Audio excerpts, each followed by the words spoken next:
what is customary for the area. You cannot say, well, Mr. Buyer, I think you should offer this. If you ever in dual agency find yourself saying, I think you just messed up because you just gave your opinion, and in dual agency, you cannot give your opinion on either side. Does that make sense? So if you're about to say, well, I think, stop it, unless you are a designated agent or it's not a Keller Williams offer. You cannot give your opinion with dual agency. Does that include repair negotiations?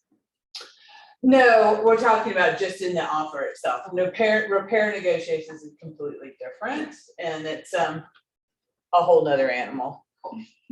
That is not. Did somebody say something on Zoom? This was Andrea. I was gonna ask a question, but I'll wait until you finish. It is not, the negotiation of the repair request is not dictated by the real estate commission, like who can say what when, you know.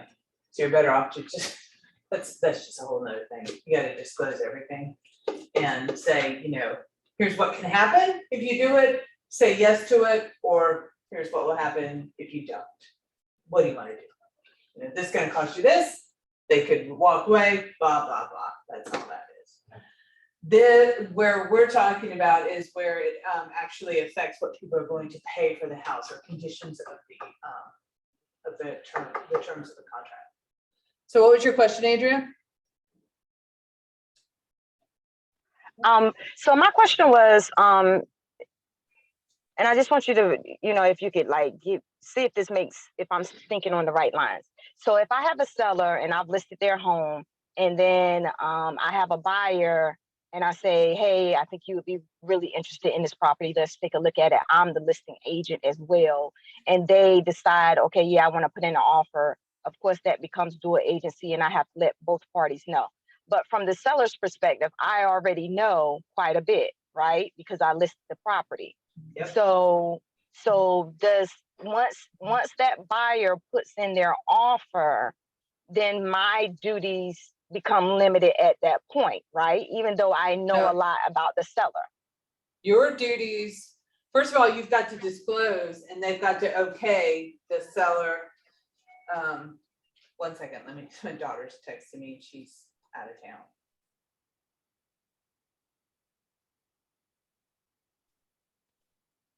At the very beginning, when you're sitting down and you're having the discussion of buyer agency with your buyer, you're discussing right then whether or not you're going to be able to show them any of your own listings. So that dual agency discussion is had way before you write an offer. Okay, right, yeah. So I'm telling them all of that up front. Okay, and conversely, if when you're doing your listing agreement and you explain dual agency, and there's some people who are like, no, I don't want it. You've got to know right then that you can never show them that house. You can't even walk through the door with your client in that house. You have to refer, if you really think that house is going to be the one for them, you refer just that property to another agent, you know, have your buddy go show it.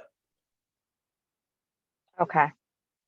Good question, Mom? No, I was going to say you're just standing there. No, I was just seeing what contract we're going on. We're going over dual agency and designated agency. So you have that, and then if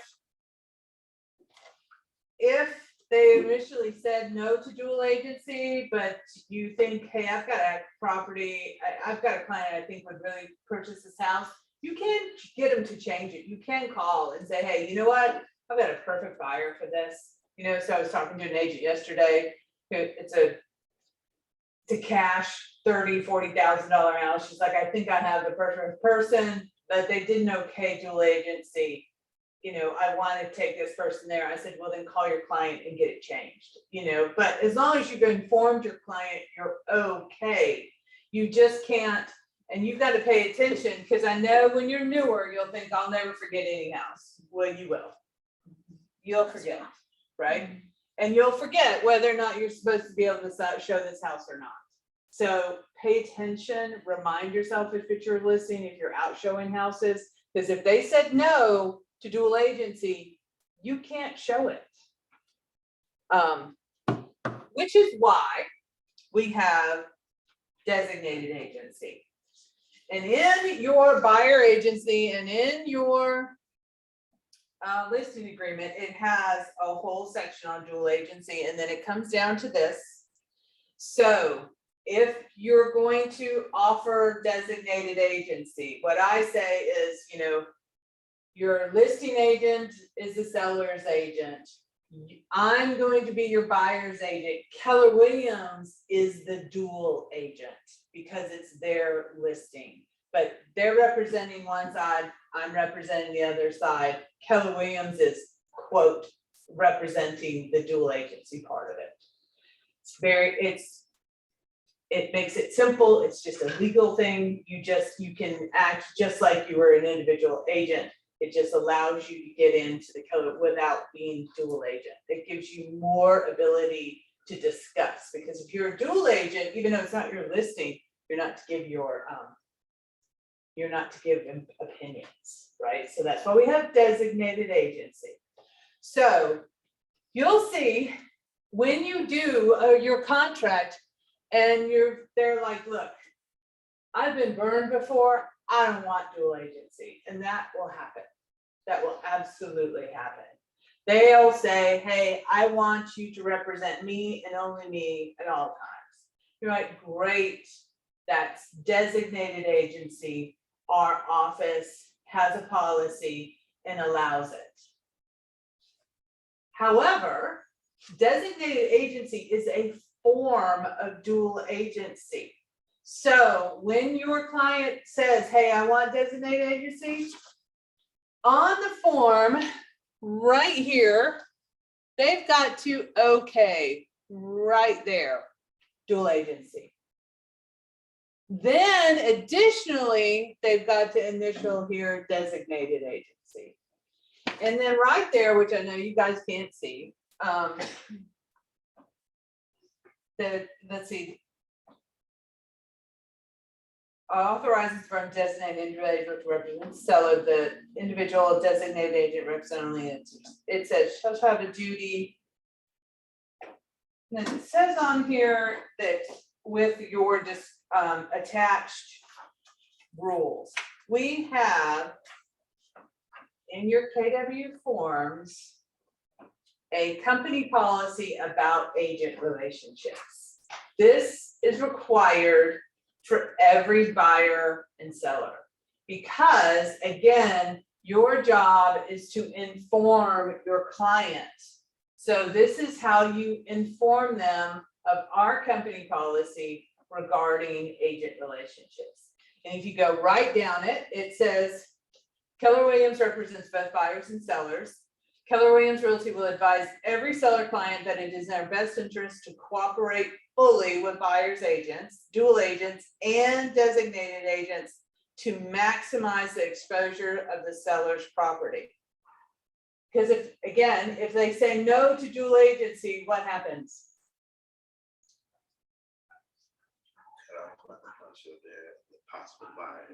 200 agents can't show that house.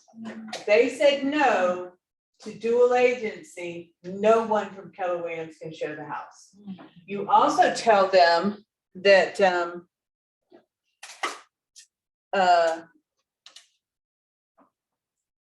we are the #1 in resale in this area.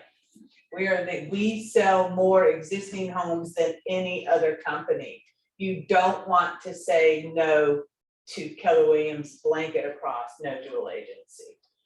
If what you want is is designated agency. So make sure it's all a bunch of legalese, but it's very, very important. Trisha, I've never seen anywhere on the MLS ever that a KW agent was telling me that I couldn't show a home. Does that happen never? Or Yeah. where would that be? It's not on there. It's not on there. There's no But place to put, yeah, so, but if you're, huh? That's a good question. It's a very good point. Like, if they said no, Mhm.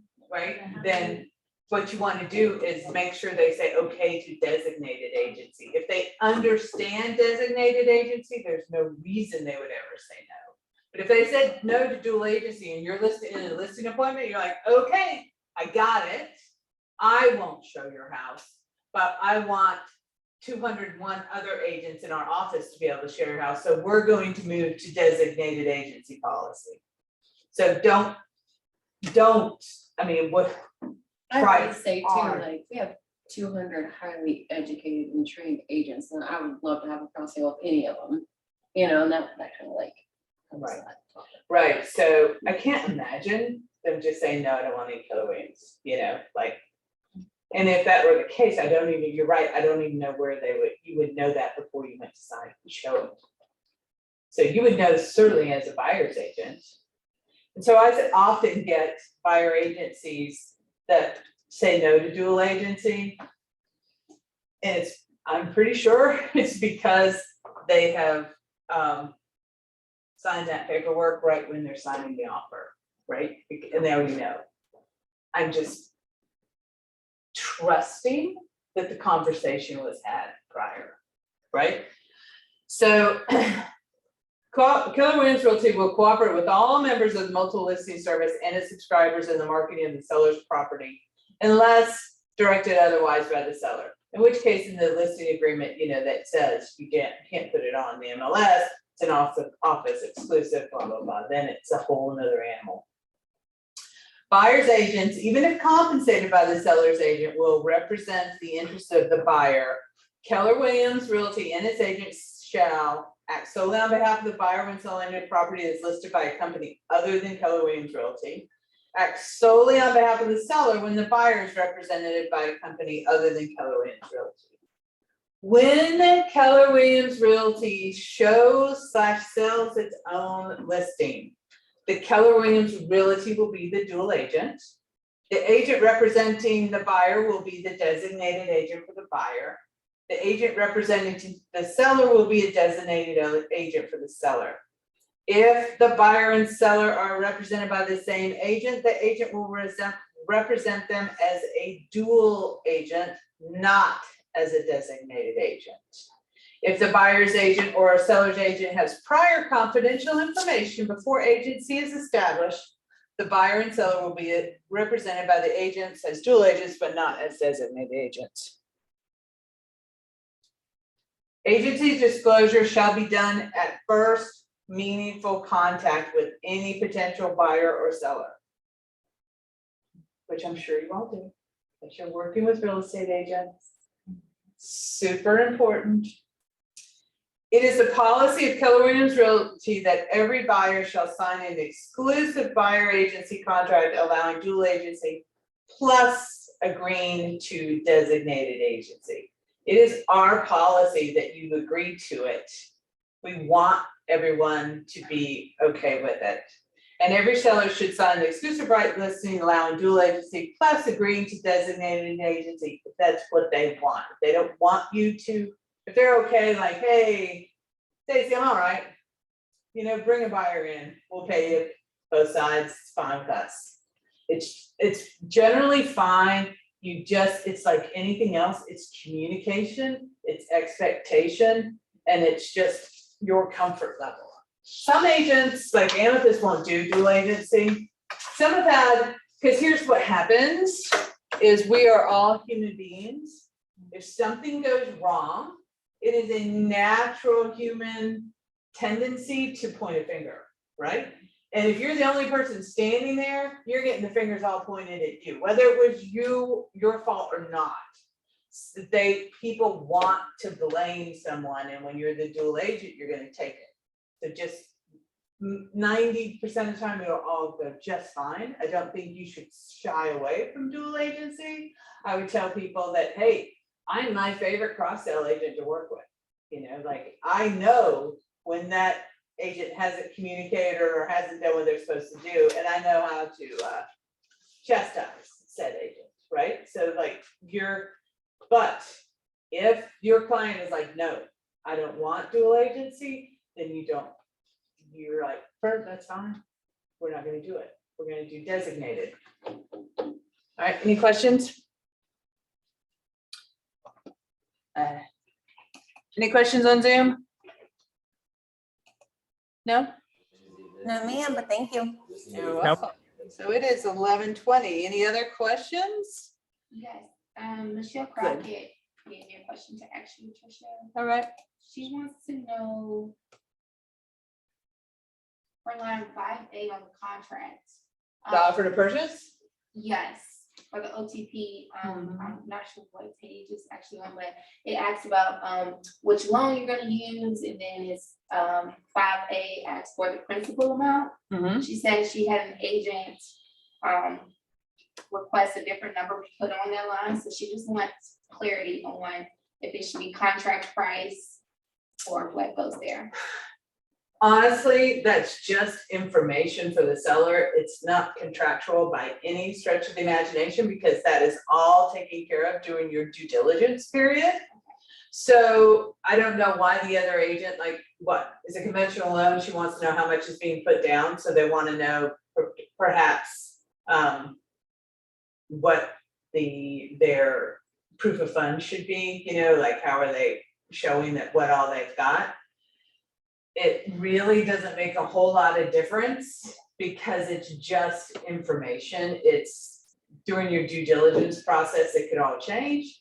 It does say in the contract if the type of loan changes now, and that was a 2021 real estate commission change, you must alert your seller because people used to just change their loans like midway through and, oh yeah, by the way, now it's this one. Now it's USDA, that might add a little more time, you know, kind of a thing. Everyone's got to agree to it now. But basically, on that form, it really doesn't matter what's written there because it's part of the due diligence, so whatever.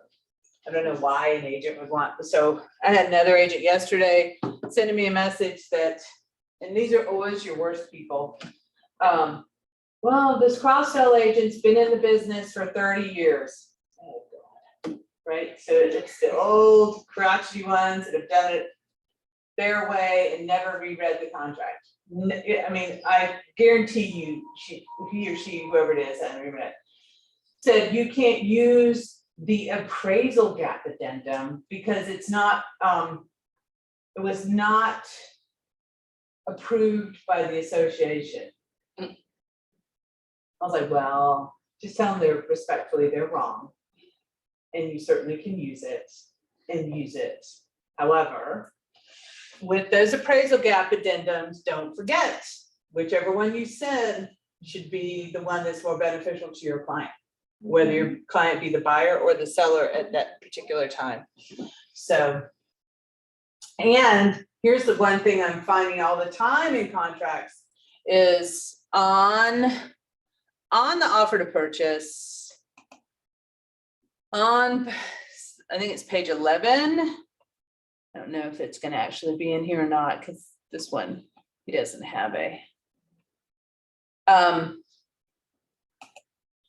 On page 11, where it says all the additional addenda, right? You know, additional provisions, all of that. You have to write in there.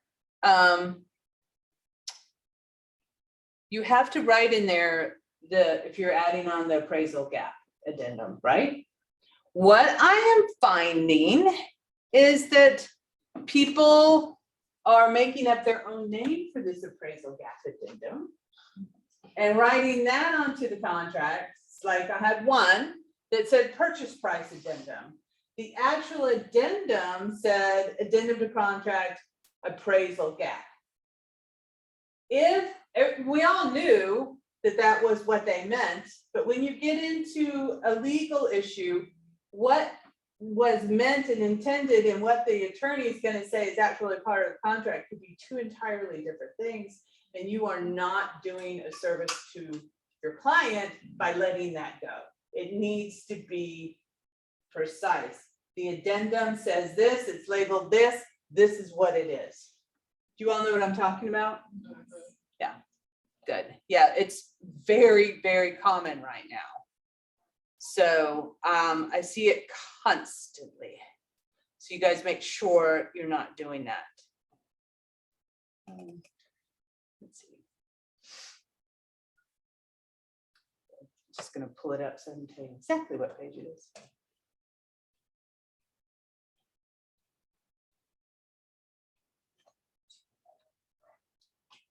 It's my friend's house who now is like, I should have never sell. Well, it's too late. Right here, yeah, it is on page 11. See right here, appraisal gap contingency. Was it actually named that? Let's see.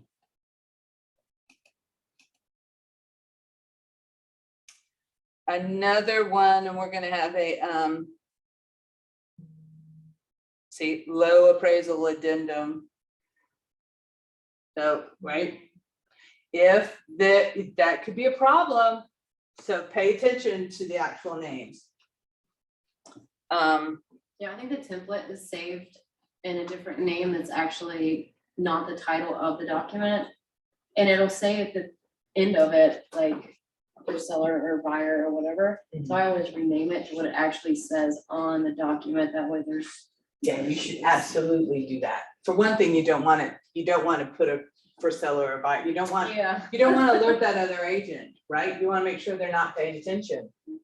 Because if you're the buyer's agent and you're trying to protect your due diligence, that's in that addendum. And in the name of it, in our DocuSigns, I think it says for the buyer, it protects the Or buyer. due diligence or no due diligence. You Yeah. don't want us to say that. Right, and you don't want them to say that because you don't want it to alert them, that you want them to have to read it and then they miss it perhaps, and then things go awry and you're like, I want the due diligence back, and they're like, yeah, you can't have it, and you're like, oh, yes, I can, you didn't read the contract, you know, so definitely wanna do that. We have one right now, that apparently there's a road widening going on in Hope Mills, and when you look at it, it affected the neighbor's house, it didn't affect this house, so the seller didn't know anything about it, but long story short, when I went to the Department of Transportation site, I couldn't find it either. So we're going to have a little quick FYI, here's where you find these out, and here's what's pending right now in Cumberland County. So if you know what I'm talking about? If there's any road widening, approved changes, you go to DOT.gov or just Google Department of Transportation, North Carolina, and you can search all open or pending projects for road widening in Cumberland County. You can do by city, whatever you want to do. But if you have any inkling that there might be something going on, it's a material fact on the house. So.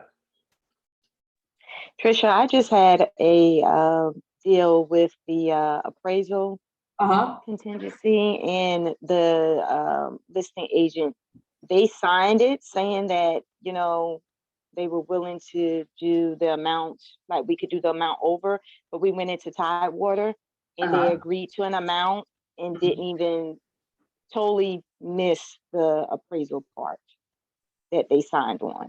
So you So she didn't have didn't to, so they dropped, I'm sorry, Andrew, so the seller dropped the price to the Yes. appraisal? Yes. And then they didn't have to pay the extra money? Yes. Wow. Like they went down to the Tidewater amount, Tidewater price in the appraisal and did not say anything about the additional money. And I even asked about it. I was like, you know, am I supposed to? And a couple of agents were like, if they don't put it in there and say anything, they agree to the price that you list on there, then that's what it is. So True. I think the listing agent just Drop that ball. just wasn't paying attention, you know? So. Right, so here's the question though. Was it checked on the contract as part of the contract? As far as what? As far as Like on page 11, the appraisal. oh yeah, I put it on there. Yeah, I put that was So- included. And has it closed? Yeah, Wow, because you could Yeah. make a argument like, hey, I'm gonna have to alert them to this and fix it because somebody's gonna notice it down the road, right? And it's part of the contract. The well, contract- that's what I was afraid of. I was Right. afraid of that it would come back on us, but Yeah, like the more we terms kept weren't moving met. along, yeah, I was Wow. like, wow, so she's not gonna say anything about this, you know, it was just. How much was it? It was like 1,500. They were willing to pay 1,500 over the Well, appraisal Not as price. bad. Some of them are like. Yeah, it wasn't 20, that bad. But nonetheless, like, so you're right to bring that up because it's it's part of the contract, you know, and what if the seller, the day of closing is like, well, wait a minute, where's my $1,500 other dollars? Hey, you gotta go redo the whole loan. You know, you're not closing today, you know, it's not that simple. Well, I told my buyer to be prepared. I Yeah. was like, be prepared to pay this money if they come back and say something, you know, and I even told the lender that too, like, if they come back and bring it up, just be prepared, you know. Yeah, but you know, in today's market, they probably were making so much money that they're like, yeah, whatever, you know. Well, Very rare because they've all turned into greedy little so-and-sos. So I got a question. It's Macy. Uh-huh. In instances like that where it is part of the contract and then say both parties sign the agreement to amend the contract, dropping the purchase price to the appraised value, does the agreement to amend trump the It does. contract? So then the seller couldn't come back for that money anyway, since they signed to have the price drop to the appraised value now? Yes, there could be argument made for that. There certainly could. Because that addendum is it's the last one and it will trump everything else, right? But still, you could have quite an argument at the very last minute. Like, how could you know, everybody knew this was part of it, it would just miss, we need to make it right. No, you signed this, no, blah, blah, blah, blah, blah, you know. If it was agreed upon at the beginning, I'm with Andrew though, I'd be very hesitant to like throw my buyer out there. I'd tell them once and that'd be it, you know, if they sent me the addendum and changed the price to without the reflection of the 1,500, I'd be like, go ahead, sign it. So. All right. Anything else? Can I ask, just to clarify with the dual agency, what situation you initial which boxes one more time? So you've got D, which is the authorization, and then you've got C, which is designated agent. If they say they're okay with the firm being a dual agent, but they don't want you yourself to be a dual agent, it would have to be a different agent, then they still say yes to the first buyer Yes. authorizes the firm to act as dual agent, but then you have to have the designated dual agent initialed Yes. as well. And if both of those are initialed, then that means that you cannot act as a dual agent yourself. Right. But if only the first box is initialed and they say, and the designated one's not, then you can act as any. That's exactly correct. Okay. Yes, Thank you. yes, that's exactly correct. So everybody got that? It's clear as mud? Just like the rest of real estate. Woo-hoo. Yep, yep, and you know, it's all good, it's all clear until an attorney gets in there, but you know, that could be said for just about anything. Couple, non-contractual, but super important, tidbits. We have a new team leader. Her name is Susie O'Neill. She has started today. Go down and introduce yourself. You're gonna love her. She's not doing the welcome run team. She's joining the team. Nice, okay. Yeah, she started today. The Christmas party is going to be December 4th at the Gates 4 Clubhouse. Since we have so many people, I love hosting it at my house. My house cannot handle 175 to 200 people. As much, you know, my neighbors, we have a grouchy new neighbor. I'm sure he would not be happy about it. The Not- farmhouse guy. Yes. Yes. Like, so it will be at the clubhouse. Details will follow. You'll just show up. We're having super heavy hors d'oeuvres. and a cash bar. So unfortunately, there will not be free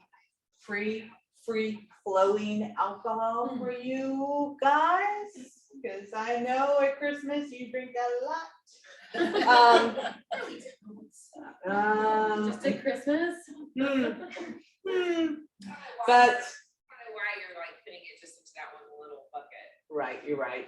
Generally, you all are working alcoholics, whatever. Just kidding. So we will have, if you haven't been to a Christmas party before, we do a Dirty Santa exchange. So what, and I'll just, you do not have to participate. You're welcome to participate. If you participate, you bring a gift wrapped with a minimum value of $25, no gag gifts, and it can be what she said. Liquor's good. Yeah, It's usually bottles of liquor. it's ridiculous amount of liquor. It can be an unlimited value, but at the minimum has to be $25. And December 4th, December 4th, what time? 7 o'clock. 7 to 11, so that gives people plenty of time to get there. Oh, I thought you were gonna say gives people time to get drunk and then sober up. It's not enough time for both. And so Valerie's like, hey, can we say no liquor or gift cards? I'm like, well, no one will participate if we say that, because, you always forget, like, and then, but liquor, wrapped up liquor, goes quickly. So that's that. Don't forget, the next team meeting on the 17th, sign up to bring your covered dish. We're having our office Thanksgiving that right after team meeting. So I will make the turkey like I usually do. Obviously, last year we didn't do this, but yay, we're back in. So we'll have a big covered dish here at the office. But sign up, please, so that we don't have like 40 people brought rolls because nobody wanted to cook. And, and nothing else. So downstairs at the front. All right.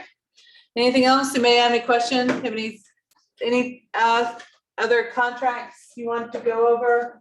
Have a question about it? My big pet peeve is always the professional services disclosure. Come on. Least favorite document. Inform your people, and here's the thing about DocuSign.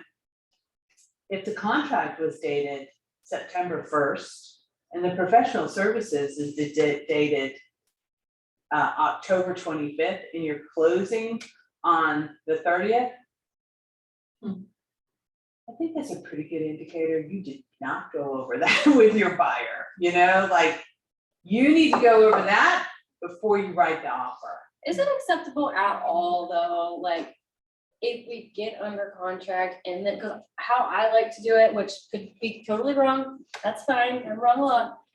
But like, get under contract on the house, especially in this market where we're writing an offer, gets declined, we're writing in just another offer for another house that next day, or even the same day. You get under contract and then you call and you have a conversation of, this house has a septic and a well, this is gonna be required, what are you gonna do, radon, blah, blah, blah. You have the conversation. So it's getting done in the next couple days. Well, yeah, But- that's fine in the next couple of days, because you're still in that window of opportunity to get it all done. Yeah, But if you're doing it 2 days before closing, that window closed. Yeah. It closed a long time ago. So you did not do your job. yeah. You I just know? found that it's more understood by them if you're like, we're under contract on this house. Here's what this house has. Here's what I recommend us do. What do you want done? And then I'll assign and go through everything. That's and then- fine. That's perfectly fine. Like when I was working with buyers, I sat down with them right before I wrote the contract and went over it, right? So it was specific to that house. Yeah, Now, I understand you're writing multiple contracts now. It doesn't have to be specific to the house. However, you need to have the conversation, just sending it, a template that says, buyer agent may suggest, this is when you're supposed to be suggesting and having the conversation, not just sign something that says you may suggest. This is when you are educating your client. You know, this is when you're doing it. You're not just may suggest it. You're kind of like So Tricia, not using the contract. Yes? yeah, so I guess I'm probably guilty, but I went over the form when we did the contract. I just didn't have them fill it out yet. Like I wrote down what they were gonna waive, get waived, or if I was ordering or what have you. Right. But I just have not had them sign it yet. But Yeah, I so have it Andrea, written in my that's notes. So is fine. that okay? Okay. That's mean- fine-ish. Hold on. Only Uh-huh. if everything goes okay, right? So if that contract doesn't go okay and they forget everything you told them and you have nothing writing to back you up, you're in trouble, right? So you've got to, have them do it and sign it right there. It doesn't have to be through DocuSign. If you've got a paper version of it and you're in the house, initial and sign it right there and upload it. But you need documentation immediately that you've had that conversation, that this is what they decided or what they didn't decide. Because they will throw you under the bus and forget in 2 seconds. You know, like I had a client who was upset with an agent here, said, you know what, it says on our professional services that there was a reinspect. Never got anything, we never had a reinspect. They were confusing a reinspection of the appraisal with a reinspection of the home inspection. And because they were not properly educated, they got it all confused. And they were doing it like the day before closing to meet my compliance. That's not the idea. Like if you haven't done it that late, you're better off not to do it, right? Just don't do it and say, I didn't do it. Don't go back. I never, ever want you to go back after closing or right before and get disclosure signed that should have been signed, that anybody reading it is like, well, I should have known this a month ago, because you right then, you're not putting yourself in the best light. That's not where I ever want you to be. So do it at the beginning and have them sign it. Got it. You have that. Because if you don't, you just are like, well, I talked to you about it in the house, remember? No, I don't remember. And it's not in my best interest to remember right now because I'm upset with you. And you've got nothing to show me that we had that discussion. So just about everything in our forms, particularly disclosures, are CYA for you guys. They're not extra work. They're not a burden. They're to cover you. So there's my simple. Anyone else? Yeah, I have a question. Hi. So Hi. if the buyer waiver the home warranty, but they want to get it after, they could still go ahead and get it, right? Yes. Okay. Yes, So, but they only have a certain amount of time if it's after closing. I think they only have like a month to get okay. price that you would have gotten had you included that in the contract. And if they buy it with the contract, it's effective immediately. If they buy it after closing, they have to wait 30 days before they can submit any. Okay. So it's just better they get it before closing if they Yeah, decide they want it. it's better Okay. to get it at closing, and if they're gonna pay for it, just let it go on the buyer side. But if they want it, you want it on the closing disclosure. Okay. Thank you. You're welcome. Anything else? Bueller?